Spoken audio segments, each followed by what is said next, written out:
영국에서 공개된 사진 하나 때문에 중국이 식은땀을 흘리고 있습니다. 1900년 청나라가 조선을 아직도 속국처럼 대하던 시기에 중국 본토에서는 의화단의 난이라는 전쟁이 발생했습니다. 1899년 11월부터 1901년 9월에 걸친 전쟁으로 청나라 화북지방과 만주지방에서 발생한 전쟁입니다. 이 전쟁은 서양열강과 청나라 간의 전쟁으로 8개국 연합이 결성돼 벌인 전쟁입니다. 영국, 프랑스, 인도, 호주, 독일, 미국, 이태리, 일본 등의 국가가 연합국으로 결성돼 청나라와 전쟁을 벌였습니다. 당시 의화단 운동은 청나라 의화단이라는 조직, 그러니까 지금의 중국 공산당의 홍위병과 같은 조직이 일어나 반회세, 반제국주의, 반기독교를 내걸어 서구 열강 8개국 연합국과 벌인 전쟁입니다. 결과적으로 중국이 무참하게 패배하여 외국 군대가 중국에 주둔하게 허가하는 빌미를 제공했고 수도 베이징까지 유린당하며 전쟁이 종료됐습니다.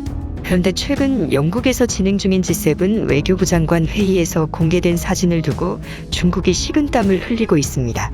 국토전략TV 청나라의 국토가 유린당한 의화단의 난은 서양에서 청나라 군인들이 권투를 하는 것과 같은 무술을 사용해 빡술 유벨륜이라고 부르기도 하지만 우리 국사책에서만큼은 중국과 같은 입장으로 의화단의 온동이라는 명칭으로 교육받고 있습니다. 외세에 의해 유린당한 청나라의 입장과 한국의 입장이 동일하다는 뜻에서 그렇게 된 것인데요. 그러나 실상은 다릅니다. 놀랍게도 당시 대한제국은 의화단이 난 당시 엄청난 기회를 잡았었던 나라입니다. 당시 대한제국은 8개국 연합국에게 군량미와 말을 수출해 막대한 수출 증대와 재정흑자를 보였습니다. 당시 의화단이 난과 관련한 재정흑자는 한국에 파견돼 있던 영국인 재정고문 이사벨라 비숍의 기록에 잘 남아 있습니다.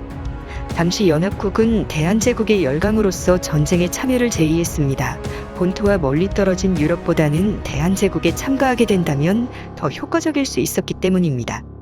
당시 연합국 측에서는 의화단의 난에 고종에게 참전을 제의했으나 고종은 청나라의 위세를 두려워하여 거절했고 무엇보다 일본의 반대가 컸습니다. 1901년 폐색이 짙어진 청나라 의화단은 한국 평안도와 함경도로 월경하여 약탈을 일삼자 대한제국 정부 측에서는 군대를 강화하여 예산의 41%를 국방비에 편성하였습니다. 1902년에는 압록강과 두만강을 넘어 요동과 간도까지 진출하여 영유권을 두고 청나라와 전투를 벌였고 이때 간도에 출병한 대한제국군이 대부분 승리를 거두어 1903년에는 지금의 선양시인 만주 봉천 일대와 지린성 간도까지 참호전을 벌였을 정도로 대한제국의 위상을 떨쳤던 이력이 있습니다. 안타깝게도 이런 역사는 일제에 의해 잊혀졌습니다. 의화단의 난 특수로 대한제국의 막대한 흑자와 영토 확장을 이뤄냈음에도 국권이 빼앗기게 됐던 배경으로는 당시 대한제국 관료들의 부정부패와 부자들과 중산층이 생기면 즉시 부정한 관료들이 부를 뺏어가는 비상식적인 제도가 문제가 됐습니다. 그리고 인플레이션을 감당할 수 없는 화폐제도의 무용성으로 인해 국민들이 열심히 일을 해서 부자가 되고 싶은 의지가 사라질 수밖에 없는 국가 시스템에서 망국의 분위기가 감지되기 시작했다는 분석은 오늘날까지도 안타까움을 주고 있습니다. 무엇보다 의화단이 난 당시 연합국의 자격으로 참가할 수 있었던 절호의 기회를 날려버리고 독단적으로 만주 지역까지 치고 올라갔던 것은 국력 소진에 한몫을 했을 것이라는 분석입니다. 이러한 대한제국의 독단적인 행동은 연합국으로 참전을 했었던 일본과 러시아가 보고 있을 리만은 없었습니다. 결과적으로 의화단이 난 이후 러시아와 일본이 한반도에서 맞붙었고 그 사이에 한국은 일본의 집어삼키움을 당할 수밖에 없었다는 분석은 안타까움을 주고 있습니다. 이러한 역사는 지금의 국제정세와 유사하다는 지적이 나옵니다. 현재 중국과 서구 사회는 과거 1899년 의화단의 난과 유사하게 갈등을 빚고 있습니다. 현재 중국 정부는 과거 의화단이 난 때의 상황처럼 반회세, 반제국주의, 종교 탄압을 앞세워 서구민주주의 사회로부터 크게 비판을 받고 있는 상황입니다. 영국은 현재 기존의 G7 체제를 한국과 인도, 호주를 참가시켜 10개국으로 늘려 민주주의의 데모크라시의 앞자를 따온 D10 그룹으로 확대를 제의하여 지금 한창 외교부 장관회의 등이 영국에서 진행되고 있습니다. 바로 중국을 견제하기 위한 연합체가 바로 1899년 의화단이 난 때와 비슷하게 일어나고 있는 상황인 것입니다. 당시 촬영된 사진은 지금의 G7 외교부 장관 회담의 이미지와 비슷하게 합성돼 중국 웹사이트에서 화제가 되고 있습니다. 의화단이 난 당시 촬영된 8개국 연합국의 병사들과 G7 외교부 장관들의 사진을 합성한 것입니다. 의화단이 난 당시 촬영된 사진 속 8개국 병사들의 군복을 입고 촬영한 사진은 흥미를 끌고 있습니다. 키가 큰 순서로 서서 찍은 이 사진은 영국, 미국, 호주, 인도, 독일, 프랑스, 5형제국, 이태리, 일본이 참여해서 당시 대한제국만 빠져 있을 뿐 오늘날 런던에서 회합을 갖는 디텐그룹이 조합과 거의 동일하다는 분석이 나오고 있습니다. 일각에서는 한국이 반중국 연대에서 제외될 가능성을 우려하는 목소리가 나옵니다.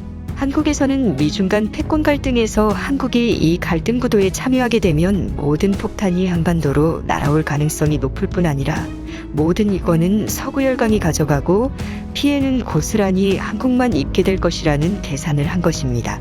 이 때문에 한국은 미중 간 패권 갈등 그리고 전 세계적 반중국 연대에서 소극적인 자세를 취할 수밖에 없다는 것입니다. 그러나 일각에서는 한국이 앞에서는 중국과 친화적인 척을 하지만 뒤로는 반중국 연대에 적극 참여하고 있다는 분석도 내놓고 있습니다. 그 이유는 바로 적극적인 무기 개발 때문입니다.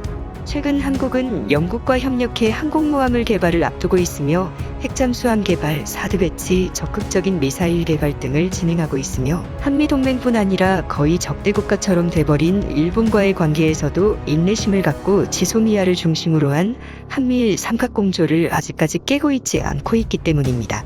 한국을 이 반중국 연대에서 가장 배제시키고 싶어하는 나라는 바로 일본일 가능성이 높다는 분석이 나옵니다. 과거 의화단이 난 당시 일본은 아시아 국가로서는 유일하게 인도와 함께 연합국으로서 참전한 나라입니다. 당시 일본과 함께 대한제국이 끼게 되었으면 일본의 지분이 크게 줄어들 것을 계산해 연합국의 대한제국의 참여를 가장 크게 반대를 했었던 나라가 바로 일본이었습니다. 당시 연합국 측에서는 대한제국의 참전과 연합국 참가를 적극 찬성했지만 당시 일본의 하야시 곤스케 공사는 열등한 조선이 열강의 흉내를 내려 한다고 조롱할 뿐 아니라 연합국 측에 대한제국의 군대가 미약하다며 연합국 참가를 방해했습니다. 많은 서구 열강들은 의화단이 난 이후 중국으로부터 많은 이권을 차지했습니다.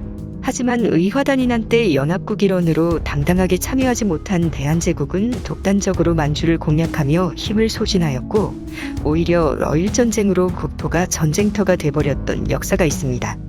만약 대한제국이 의화단의 난에 연합국 자격으로 참여하였다면 영국, 미국 등과 동맹관계를 맺어 한국이 일본의 식민지배를 당하는 처지까지는 되지 않았을 것이고 대한제국이 점령했던 만주 일원까지 국제적으로 한국의 영토로 인정받았을 것이라는 분석이 나옵니다. 오늘날에도 마찬가지로 일본은 한국의 참여를 내심 바라지 않는다는 의견이 나옵니다. 지금 한국은 일본이 주도하는 쿼드 말 그대로 4개국 동맹체제의 한국은 쿼드 플러스 조직으로 일본, 미국, 호주, 인도의 격가지로서 사이드로 참여를 하라는 요구를 받고 있습니다.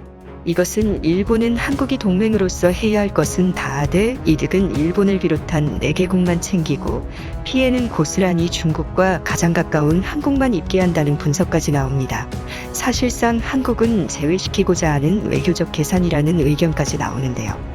일각에서는 쿼드 동맹체가 아니라 펜타 동맹체로 바꿔 한국이 격가지 국가가 아닌 핵심 국가로 참여를 해야 한다는 지적까지 나오는 상황이지만 아직까지 한국에서는 쿼드 동맹에 참여한다는 의사를 밝히지 않고 있는 상황입니다.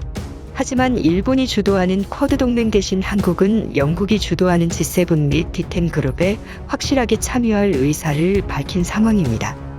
사실 쿼드 동맹은 영국이나 유럽권에서 반기는 동맹체는 아닙니다. 바로 영국과 유럽의 주요 국가들이 빠지기 때문입니다.